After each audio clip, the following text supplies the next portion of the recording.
Welcome, ladies and gentlemen, to the event briefing video for this weekend's Coastal Classic for 2023. My name's Mark and I'll be your race director on the day. Just going to go over a few items now to help make Saturday go that much smoother for you. Before we get started, I'd like to take this opportunity to acknowledge the traditional custodians upon whose land we will be meeting and pay our respects to their elders past, present and emerging. I'd also like to take this opportunity to thank some of the great event sponsors and supporters of the event.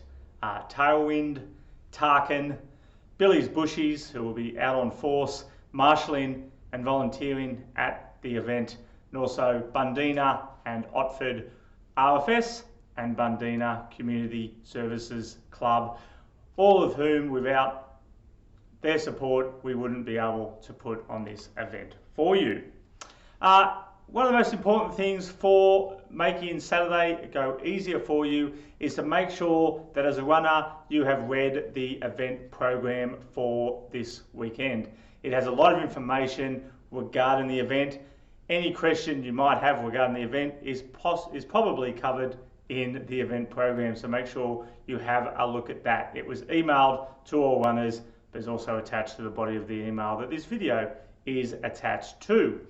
Also on that email will be the runner list with your race number listed. Make a note of that race number to make the registration process on Saturday go that much easier. So one of the big things for any event with such a large number of people, we have nearly 1,000 runners signed up for the Coastal Classic this year, is transport to and from the event. With the return of the event being an Otford to Bundeena course, we would encourage all runners to catch public transport to the event. In particular, jumping on the train that is listed in the event program from Sutherland Station or further up the line to come down to arrive at Otford just before 7:30. That will give you time then to register, duck to the bathroom and get out on course at 8:45. That train has had extra carriages added to it as arranged with City Rail, and there is plenty of parking at Sutherland train station. So arrive at the Sutherland train station, park there, catch the train down to the event, then post-event, once you have finished up at Bundeena, there will be free shuttle buses taking you back to Sutherland train station, where your car will be waiting, or you can catch the train off from there to your destination. If you are planning to drive to Otford, parking is very limited and you will need to wait for trains after the event to get back down from Sutherland Station to Otford to collect your car. If you are doing any drop-offs, we recommend trying to do them either outside Bundeena RFS station or at Otford train station on the south side of the line, rather than on the station road side where the event will be taking place, just to make it a bit easier and prevent congestion around Otford. But hopefully the vast majority of you will be catching the train down to Otford. When you come in to Otford Public School for registration, just line up in the appropriate queue for your race number. Let the volunteers and staff members manning the registration, let them know your number and they'll give you your race bib, and that's all you'll need to get out on the start line.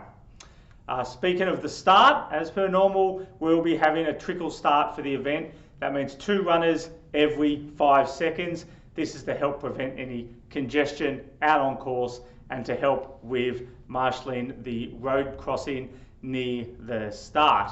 There will be some time target signs you can line up in the appropriate area to get started. It will take a little bit of time to get everyone started. So if you are one of our runners that likes to take their time out on course, please feel free during the registration and visiting the toilet and that sort of thing. Let other runners that obviously want to get started right on 8:45 through a bit earlier. They'll be out on course and you'll have time still to complete your registration, go to the bathroom before we get you out on course. It should take around 40 minutes to get everyone started. Remember, your time doesn't start until you cross that timing mat. I mentioned running on roads there and the road crossing near the start. There are sections on this course where you'll be running along or crossing roads.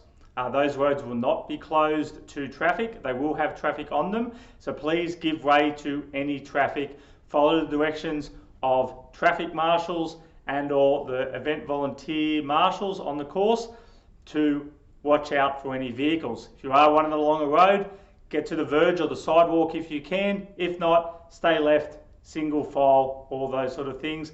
There will be a lane closure along Sir Bertram Stevens Drive just after the Gary aid station. So make sure you obviously stay within the closed lane and not using the open lane when running along that section.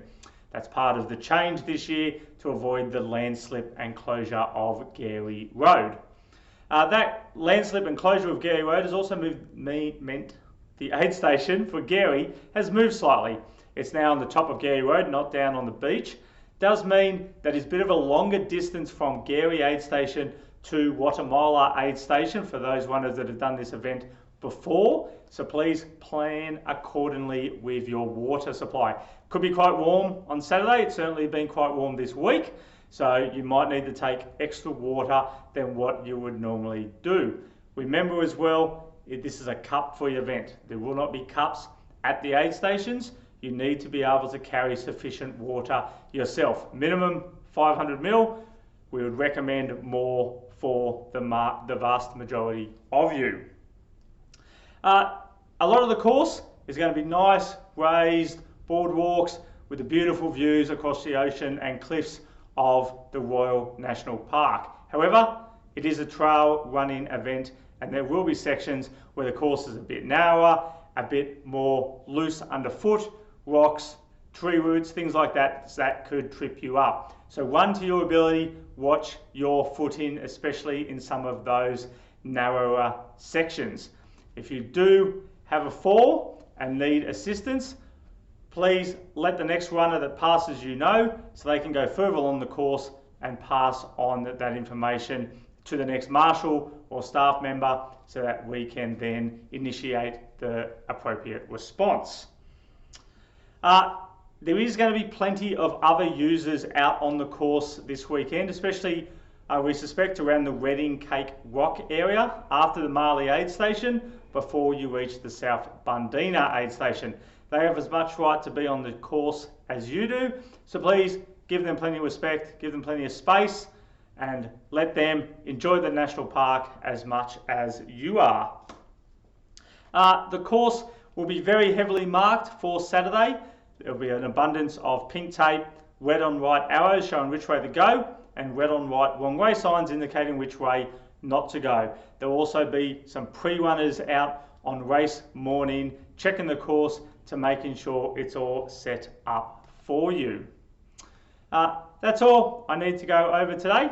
Hopefully that helps make Saturday go a bit smoother for you all. Looking forward to seeing you all get off that train from Sutherland train station onto Otford train station, and the train station at Otford have its biggest day of the year by a fair stretch, and seeing you all at registration and then get you out on course for the Coastal Classic 2023.